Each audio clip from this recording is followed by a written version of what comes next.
Bonjour, c'est Claire-Lise. Voilà, on a passé Noël et nous allons vers le 1er janvier. Et l'année dernière, à cette même période, j'avais fait une audio le lendemain de Noël, qui reprenait un petit peu ces grandes questions qu'on peut se poser au lendemain des fêtes. Une audio qui nous proposait un petit chemin de préparation pour aller vers le 1er janvier.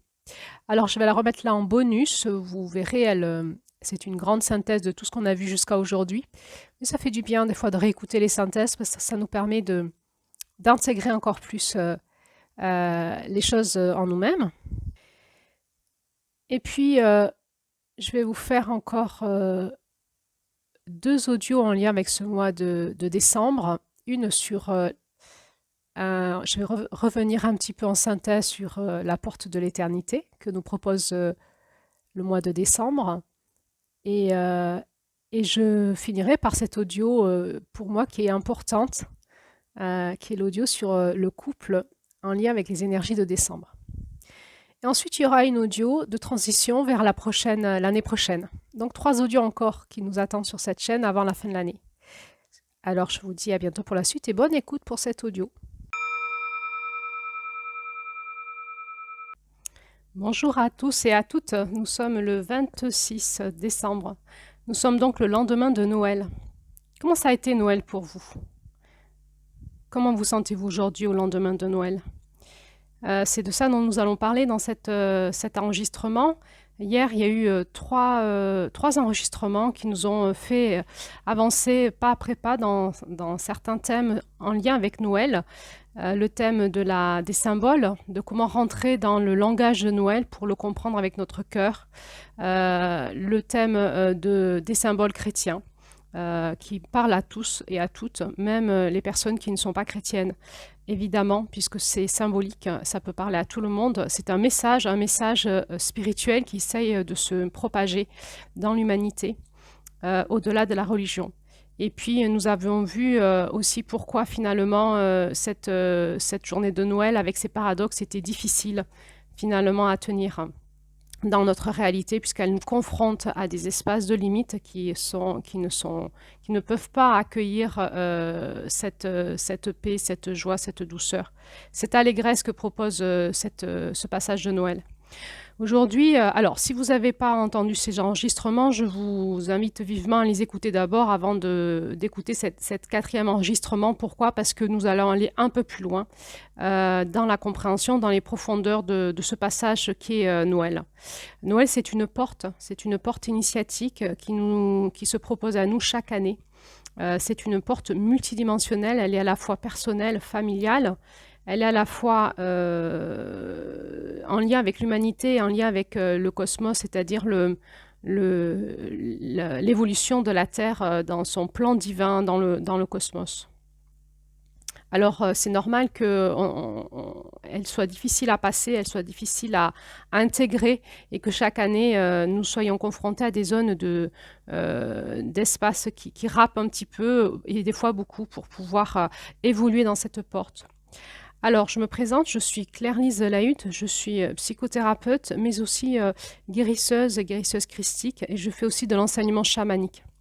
Je propose aux femmes toute une initiation, tout un parcours sur plusieurs mois autour du féminin sacré chamanique qui nous met en lien entre l'énergie de la femme et l'énergie de la vie sur Terre. Alors c'est avec cette casquette-là que je vous parle aujourd'hui, évidemment, puisque ça m'inspire énormément dans ma vie personnelle, dans ma vie professionnelle, dans ma vie spirituelle, et c'est de ça dont j'ai envie de vous parler. Le lendemain de Noël, dans l'enseignement chamanique, on va utiliser un outil qui s'appelle la roue chamanique, qui est comme une boussole pour nous permettre de nous repérer intérieurement. Donc les sociétés, les peuples qui utilisent donc la culture chamanique, je vais parler plus de culture que de religion, puisqu'il y a tout un paradigme dans le chamanisme qui n'est pas en fait religieux, qui est vraiment relié aux éléments de la nature, de la vie et de la relation entre les humains, entre les humains, la nature, les humains et leur propre vie, les humains et la relation avec le cosmos. Alors, dans les cultures chamaniques, on utilise, pour parler en fait de cette évolution de la vie, on utilise le symbole d'une roue chamanique, qui est finalement plutôt comme une toupie, c'est-à-dire qu'elle a 7 directions. Elle a la direction qui nous relie vers le haut, c'est-à-dire vers le ciel, vers la spiritualité, une dimension qui nous relie vers le bas, c'est-à-dire vers la Terre, vers notre incarnation, vers notre principe de la réalité sur Terre en tant que terrien, qu'être humain. Et puis, il y a toute donc comme cette boussole qui se déploie en horizontalité sur les 4 directions, la direction de l'Est, la direction du Sud, la direction de l'Ouest et la direction du Nord. Chaque direction va nous parler de toute une qualité des étapes énergétiques qui nous parlent de parties de nous en fait en évolution. Et je vous parle de cette roue chamanique parce que Noël, en fait Noël et décembre se placent sur cette roue, sur la porte du Nord, en plein Nord, voilà, de la roue, en lien toujours avec le haut et le bas, c'est-à-dire notre façon d'être en lien sur la Terre, en lien avec le ciel, mais aussi dans les énergies du Nord de notre roue de l'année. Décembre, c'est finalement le mois qui se place en plein Nord, qui est entouré de novembre et de janvier, novembre nous amenant en décembre et décembre nous amenant en janvier. Et ensuite l'Est, c'est-à-dire le renouveau, le printemps, va se placer en mars. Alors, nous sommes donc sur l'aiguille plein nord. C'est quoi cette porte du nord dans le chamanisme? C'est la porte de la sagesse, c'est la porte de l'éternité. C'est l'espace le plus spirituel que nous avons dans l'année, qui nous place dans une conscience beaucoup plus profonde et beaucoup plus aérée, beaucoup plus multidimensionnel sur finalement qu'est-ce que c'est que la vie et qu'est-ce que nous faisons, nous, comment nous tournons-nous dans notre vie. C'est une porte de conscience, une porte spirituelle, on va appeler ça une porte à haut niveau vibratoire, elle nous place, elle nous met en lien avec la notion de l'éternité. Alors évidemment, quand on sait ça, on comprend que passer la porte de Noël dans une société occidentale qui n'est plus du tout connectée à ces espaces-là, eh ben c'est loupé. En fait, c'est loupé, la porte, on ne la passe pas. On peut imaginer qu'on pourrait faire des tours de roue comme des tours de rond-point sans jamais trouver la sortie. Cette porte du Nord, elle nous permet de passer à la prochaine roue, qui est le prochain cycle d'apprentissage dans notre vie. Alors, si on ne passe pas la porte du Nord, on ne change pas de roue. C'est-à-dire qu'on va redoubler, on va faire des tours de rond-point, des tours de roue, jusqu'à qu'on comprenne ce qu'on a à comprendre pour changer de roue, changer de cycle d'évolution. Alors, Noël, on va parler de Noël comme étant un rite de passage. Un rite de passage, c'est-à-dire quelque chose que l'on va vivre chacun, personnellement et en collectif, qui va nous faire prendre conscience de quelque chose et changer de roue, c'est-à-dire changer de façon de faire, changer de façon de vivre, changer de conscience, changer d'élan, changer de façon d'être en relation. Donc Noël, c'est vraiment à la fois une étape, comme une borne d'arrivée, avant d'arriver à ce 31 janvier, une bande d'arrivée de la fin de cette année, et comme un espace de bilan, on l'a vu, un bilan en soi et avec les autres et aussi en famille, de pouvoir déposer notre gratitude sur tout ce que nous avons pu cultiver cette année ensemble, et aussi pouvoir dans un bilan intérieur sentir ce qui va et ce qui ne va pas et comment nous souhaitons réimpacter le nouveau cycle d'une nouvelle énergie, et c'est ce qui donnera, si nous en avons la conscience, les vœux du 31 décembre. Alors, nous sommes donc dans cet après-Noël qui nous amène vers ce 31 décembre et vers ces vœux pour ce changement. Alors, j'ai une bonne et une mauvaise nouvelle pour vous. La question de cet audio, c'est finalement, est-ce que Noël ne serait pas une porte de guérison et cette porte de guérison serait la porte de notre cœur. Alors, peut-être que si vous écoutez cet audio, vous êtes vraiment intéressé par ce sujet-là. Et tant mieux, parce que c'est de ça dont on va parler. Mais la mauvaise nouvelle que je vais vous dire tout de suite, c'est que ce n'est pas magique. Je ne vais pas vous donner des solutions dans cet audio où vous allez appliquer une recette et ça va être magique. Tout d'un coup, vous allez guérir à ces énergies de Noël qui sont peut-être plus ou moins souffrantes ou confrontantes pour vous. Non, ce n'est pas magique, mais la bonne nouvelle, c'est que vous avez toutes les clés en main, pour amorcer ce changement. Vous n'avez pas besoin que votre famille ou quelqu'un, ou votre conjoint, ou votre compagne, ou vos enfants changent. C'est vous, le changement, il va être à l'intérieur de vous, il va être dans un changement de regard en lien avec un changement de l'énergie de votre cœur, qui va impacter un changement dans votre vie, mais aussi un changement dans les systèmes dans lesquels vous évoluez, et entre autres dans votre couple, en lien avec vos enfants, en lien avec vos ancêtres, en lien aussi avec votre famille et en lien avec votre place dans le monde, votre place dans l'humanité. Et finalement, si vous rentrez dans cette porte du Nord, cette porte de décembre, en lien avec votre espace dans l'éternité, votre place dans l'éternité, c'est-à-dire votre place en lien avec le divin, quelle place vous avez dans le cosmos finalement. Alors peut-être que vous avez vécu Noël seul ou en famille, peut-être que vous allez remettre ça autour du 31 janvier dans la belle famille ou dans votre famille, ou si vous êtes en famille recomposée avec vos enfants, que vous n'avez pas eu à Noël ou etc. Donc peut-être que finalement la porte de Noël va se représenter à vous d'une autre façon. Et c'est aussi pour ça que je vous invite à écouter cet audio attentivement pour que vous puissiez sentir dans vos espaces intérieurs où vous en êtes, qu'est-ce qui se joue, qu'est-ce qui se rejoue et qu'est-ce que vous voulez arrêter de vivre en vous en fait. Il y a quelque chose qui nous appelle en décembre dans cette porte du Nord, qui est finalement une question. La réponse à une question, c'est mais quel est le lien entre le ciel et la terre et quel est le lien entre les humains? Les humains, leur lien entre le ciel et la terre et le lien qu'ils ont entre eux. C'est vraiment une question fondamentale qu'on va se reposer, qu'on va peut-être écouter encore en janvier, qui est un mois encore d'hiver où on est un petit peu en écoute intérieure dans nos profondeurs. Et à partir de février, on va sentir l'énergie du printemps nous appeler, on va sortir et en mars, on va incarner toute cette écoute intérieure dans notre vie et dans nos relations. Alors, ce questionnement de cette porte du Nord, de ce mois de décembre, de ce rite initiatique et Noël, qui est la fin de l'année, qui sont l'espace de célébration de cette borne d'arrivée, mais aussi de célébration familiale, de célébration des enfants, de la vie et de l'amour, qui est finalement une porte en nous qui s'appelle la porte de notre cœur. Dans l'espace de notre cœur, nous avons accès à toutes ces dimensions-là. Et c'est une porte qui est difficile à trouver pour plusieurs raisons, parce que déjà il y a comme un éveil spirituel qu'on doit avoir et qu'on n'a peut-être pas. Pourquoi on ne l'aurait pas?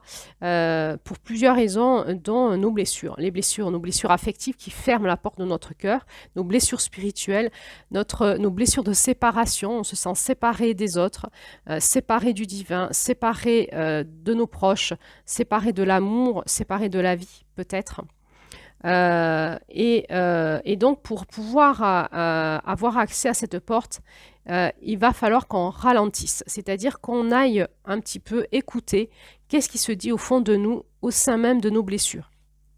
Pourquoi ralentir? Parce que nous sommes des êtres humains et nous sommes faits d'une façon que nous allons instinctivement dans nos émotions, dans notre espace émotionnel, dans notre espace spirituel, dans notre âme, nous allons déployer des mécanismes de défense pour protéger nos espaces vulnérables, nos espaces blessés. Et ces mécanismes de défense, ce sont comme des murs, ce sont comme des barreaux de prison, mais plutôt, vous savez, ce qu'on met devant les fenêtres pour pas que les cambrioleurs rentrent chez nous. Hein. Donc, on est derrière les barreaux, mais pour se protéger.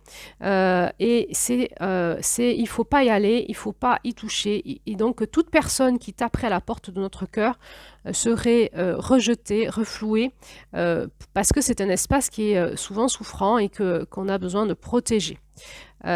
Surtout qu'il est très vulnérable. Qu'est-ce qu'on va faire? Eh ben, on va déployer des mécanismes de défense qui vont être soit l'agressivité, hein, l'attaque, l'accusation des autres, hein, c'est le problème, ce sont les autres, hein, ma famille, mon frère, ma sœur, mon conjoint, ma belle-mère, mon enfant, la nièce là qui est insupportable, et on va accuser, on va dénoncer les autres comme étant les coupables du non-accès à l'espace de l'amour qui est en nous. On peut être figé.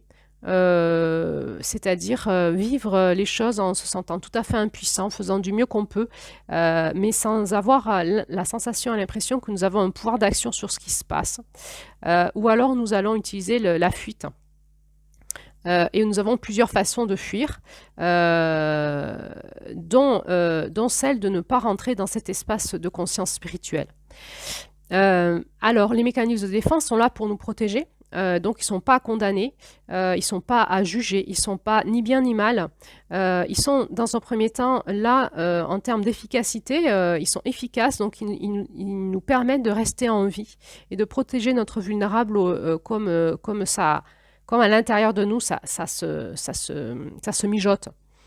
Mais à un moment, ils vont être périmés. C'est-à-dire qu'il y a un moment où la vie nous appelle à grandir, à élargir l'espace intérieur, à élargir notre espace de vie, notre espace d'amour. Et quelque part, elle nous dit, voilà, fais tomber les barreaux de tes fenêtres, ouvre tes portes, sors à l'extérieur, élargis l'espace de ta maison, agrandis ta maison, agrandis ton cœur, agrandis l'espace où tu vas recevoir à l'intérieur de toi l'amour et où tu vas engager de l'affection, de l'amour pour tes proches. Élargis cet espace, fais tomber tes murs, tes murailles pour pouvoir accueillir en toi l'amour. Et c'est la porte de Noël, la porte du Nord qui va nous appeler à des moments dans notre vie à faire ces effondrements.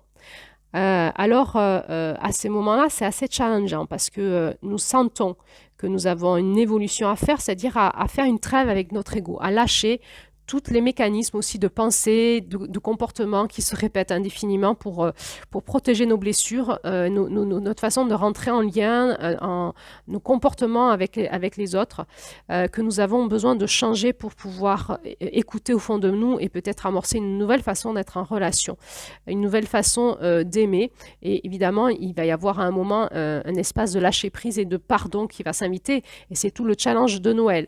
Qu'est-ce qui se passe quand notre cœur est travaillé? Eh bien, la première chose qu'il fait, c'est qu'il se défend. Si on dit à quelqu'un ouvre ton cœur, eh bien, il va le fermer. C'est automatique. Ça ne marche pas de dire à quelqu'un ouvre ton cœur. Et donc, ça ne marche pas de nous dire à nous-mêmes il faut que j'ouvre mon cœur. Voilà, nous sommes face à notre impuissance. Plus nous voulons ouvrir notre cœur, plus il se ferme, parce qu'il va se protéger. Parce que s'il n'est pas prêt à s'ouvrir, c'est qu'il est blessé et qu'au fond, il y a des choses qu'il veut protéger qui s'appellent le plus beau, le plus vulnérable, et qui est aussi notre espace sacré, notre flamme divine qui est au fond de nous. Alors c'est bien normal de fermer son cœur. Et donc pour ouvrir son cœur, ça va nous demander du courage. Ça va nous demander de la volonté, ça va nous demander de la discipline. Et ça va nous demander de ralentir pour aller écouter, pour dépasser nos mécanismes de défense, ces trucs en nous qui nous disent n'y va pas, tu as d'autres choses à faire, c'est pas intéressant, de toute façon c'est toujours la même chose. Enfin, il y a tout un tas de choses qui se disent en nous pour pas qu'on y aille. Et ça va nous demander un ralentissement pour pouvoir écouter au fond de notre cœur nos espaces blessés, à la fois individuels, mais aussi en famille, dans notre couple, ou au niveau de la place que l'on prend dans le collectif, en fait. Alors, ça demande du courage parce qu'on va ralentir, on va aller visiter l'espace où ça fait mal et on va écouter comment la vie nous appelle à guérir cet espace-là, comment l'amour nous appelle et on va être invité à descendre dans nos profondeurs.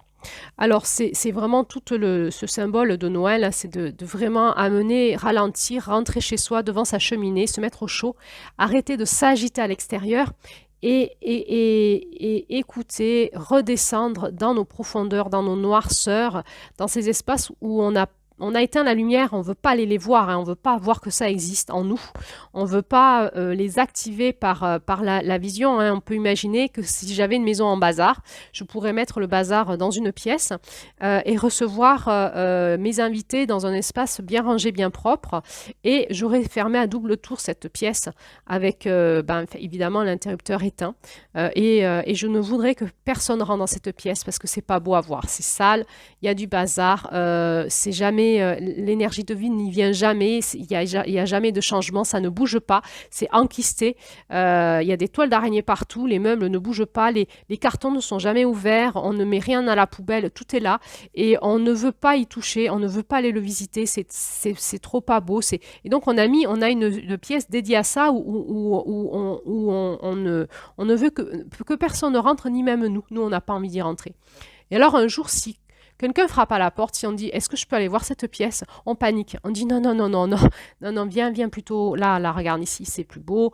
Ici, c'est propre. On regarde comment c'est beau chez moi. Là, il ne faut pas y aller. Non, non. » Et on a tous comme ça en nous des espaces où on ne veut pas que les autres viennent nous visiter dans ces espaces-là. On ne veut même pas nous-mêmes y aller. Et alors, peut-être qu'un jour, quelqu'un va nous dire « Écoute, je vais t'aider. On va aller voir ensemble cet espace. On va aller faire le ménage ensemble. » Alors, on a très, très peur. Mais si on l'a fait, c'est qu'on se sent en confiance. On ne peut amener des personnes à aller visiter avec nous nos espaces blessés que des personnes de confiance qui vont vraiment nous soutenir et nous aider. Alors on va ouvrir cette porte et il y a un moment, il va falloir allumer la lumière pour voir l'étendue des dégâts, voir ce qu'il va falloir travailler, comment on va s'y prendre. Et en allumant cette lumière, on voit. Et une fois qu'on voit, on va pouvoir agir.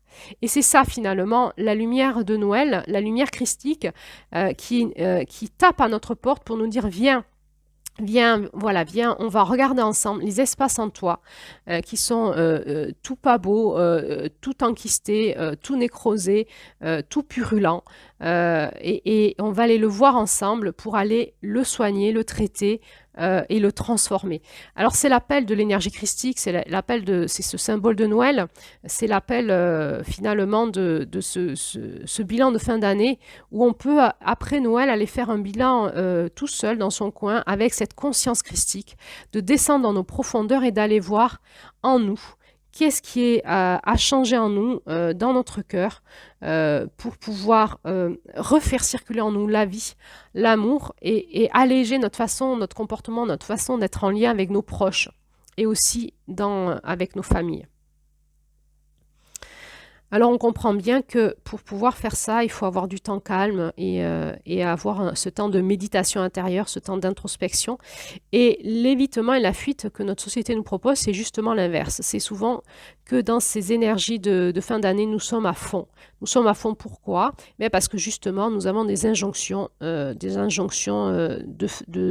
fêtes qui ont perdu du sens. Il faut préparer les repas, il faut acheter tous les cadeaux, il faut encore gérer le travail, gérer les enfants, gérer les disharmonies familiales, il faut s'accorder entre nous, entre couples divorcés, entre famille et belle-famille, entre frères et sœurs, entre cousins, cousines, etc. Il faut faire plaisir à la tante, plaisir à la grand-mère, à la belle-mère, et donc on se coupe en quatre, et il faut s'organiser, et c'est toujours un temps souvent qui est, il faut être beau, il faut passer chez le coiffeur, il faut préparer à manger, il faut décorer la maison, il faut que la maison soit belle, et tous ces espaces-là, souvent, en fait, au lieu de nous amener dans de la joie, dans de l'allégresse, dans de la paix, dans de la célébration, en fait, c'est plombant, ça nous tue. Voilà, ça fait l'effet inverse. Et ça, finalement, c'est la conséquence d'une fuite de la spiritualité de Noël. Quand on regarde cette roue chamanique, en fait, nous sommes invités dès août à ralentir. La porte du sud, elle est en juin. Donc la porte du sud, c'est mai, juin, juillet. Et août, septembre, octobre, c'est la porte de l'ouest. La porte de l'ouest, c'est un petit peu comme la fin d'une journée qui nous amène à la porte du nord qui serait la nuit. C'est la fin de l'année. Depuis août, on a, comme au crépuscule, hein, on est appelé, c'est la fin de la journée, on est appelé à ralentir et à s'intérioriser pour se préparer pour la nuit. Et dès août, nous sommes appelés à nous préparer pour cette porte du nord qui sera novembre, décembre et janvier. Si nous n'avons pas amorcé ce ralentissement dès août, eh bien nous arrivons à pleine vitesse sur la porte de décembre et nous prenons le mur. Nous prenons le mur et c'est ce qui fait mal et c'est ce qui fait que chaque année, quelque part, on ne passe pas la porte et on redouble. On redouble. Et là, je vous invite à cet après-Noël, finalement, à cette peut-être préparation du réveillon du 1er janvier, de vous dire j'en suis où dans ce passage de cette porte? Est-ce que je peux ralentir? Est-ce que j'ai réussi à ralentir? Est-ce que j'ai pu ralentir? Comment je vais faire l'année prochaine pour me ménager un espace de ralentissement? Comment je vais avoir envie en moi, comment mon cœur m'appelle à avoir envie de célébrer cette fin d'année?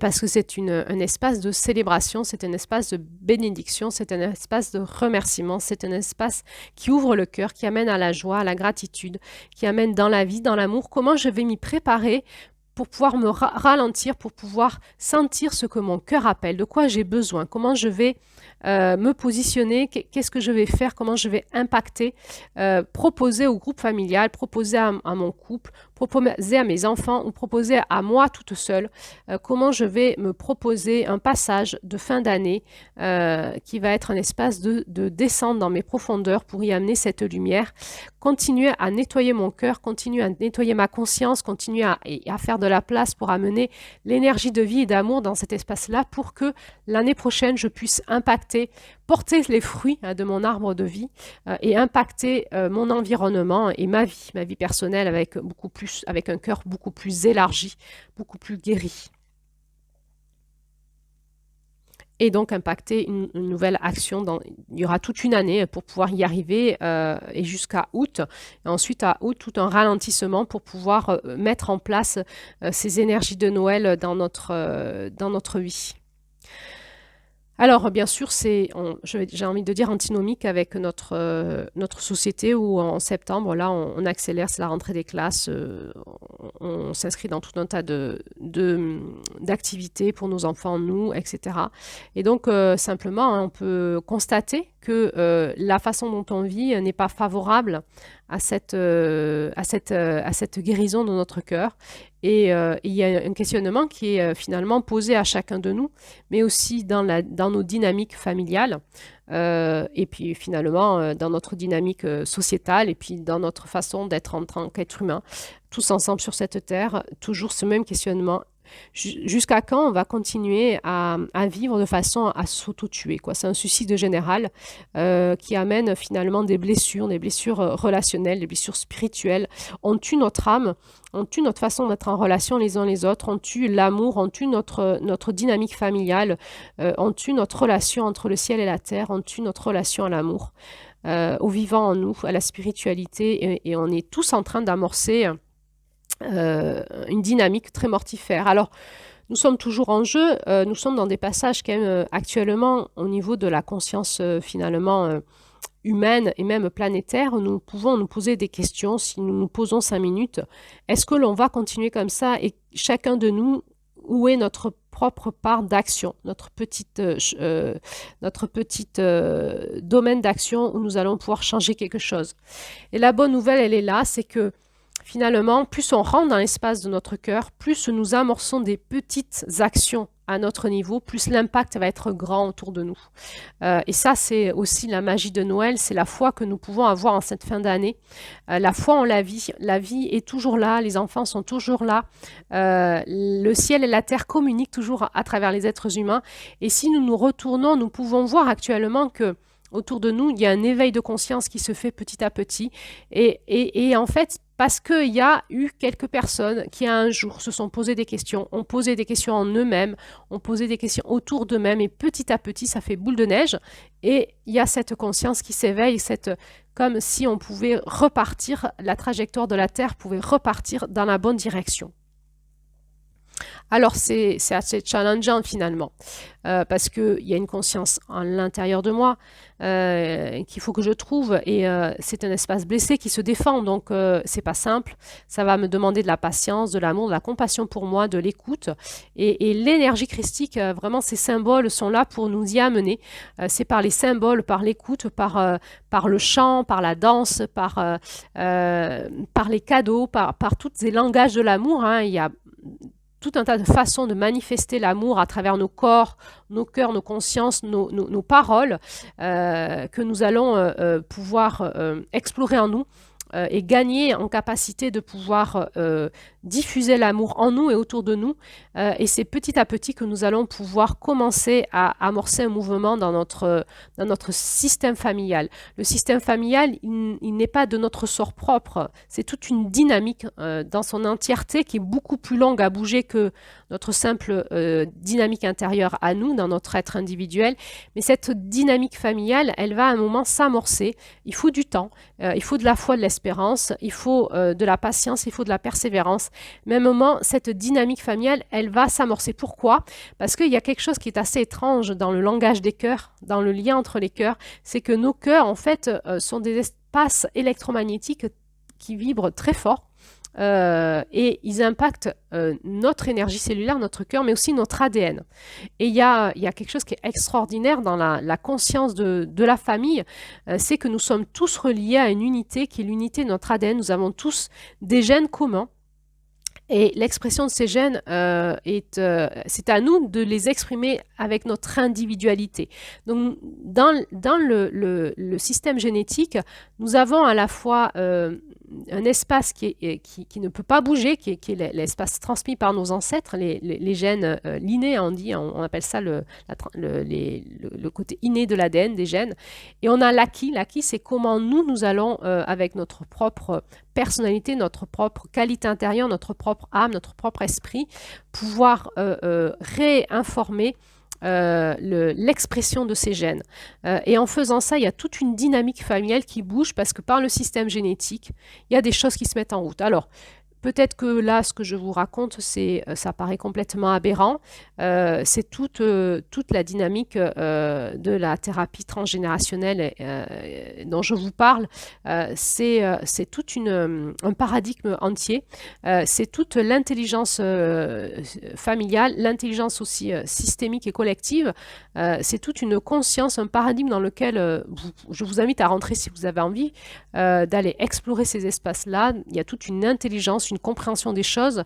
Et une fois qu'on rentre dans l'intelligence de cette intelligence collective, finalement, notre vie change. Notre vie change parce qu'on comprend qu'en ayant un impact sur nous, nous avons un impact sur le collectif. Et ça, c'est pas de la théorie, puisqu'on va le vivre dans notre réalité.